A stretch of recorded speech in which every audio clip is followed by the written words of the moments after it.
20 वर्षापूर्वी देवेंद्र फडणवीसांनी अर्थसंकल्प कसा वाचावा यावर एक अत्यंत अभ्यासपूर्ण असं पुस्तक लिहिलेलं होतं. त्या पुस्तकाच्या प्रकाशनाला मी स्वतः होतो. त्यावेळचे विधानसभेचे अध्यक्ष बाबासाहेब कुपेकरांनी ते पुस्तक प्रकाशित केलेलं होतं. मुख्यमंत्री त्यावेळी विलासराव देशमुख होते. म्हणजे हे मी यासाठी आठवण करून देतोय, की अर्थशास्त्राचे देवेंद्रजी हे एक जाणकार आहेत.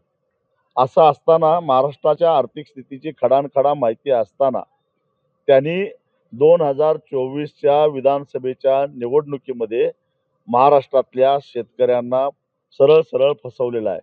त्यांनी असं सांगितलेलं होतं, की तुमचा 7/12च आम्ही कोरा करणार आहोत, जर आम्हाला तुम्ही पुन्हा सत्ता दिली तर. शेतकऱ्यांनी शब्द पाळला, त्यांना सत्ता दिली, पाशवी बहुमत दिलं.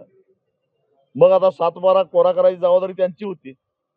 7/12 कोरा याचा अर्थ शेती कामासाठी कर्ज काढत असताना शेतकऱ्यानं 7/12वर जो काही बोजा नोंदवलेला आहे, तो पीक कर्जाचा असेल, मध्यम मुदतीचा असेल, दीर्घ मुदतीचा असेल, तो सगळा बोजा कमी करायचा. सगळा बोजा कमी करायचा याचा अर्थ ते कर्ज, त्या कर्जाची जबाबदारी सरकारनं घ्यायची, तरच तो 7/12 कोरा होतो. मग यापैकी नेमकं काय केलंय?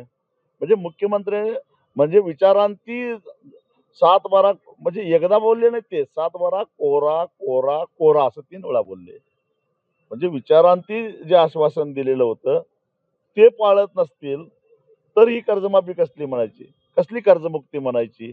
हे तर काही मोजक्या लोकांनाच्या कर्जमाफी देऊन फक्त डांगोरा पिटण्यासाठी दिलेली कर्जमाफी आहे असं म्हणावं लागेल.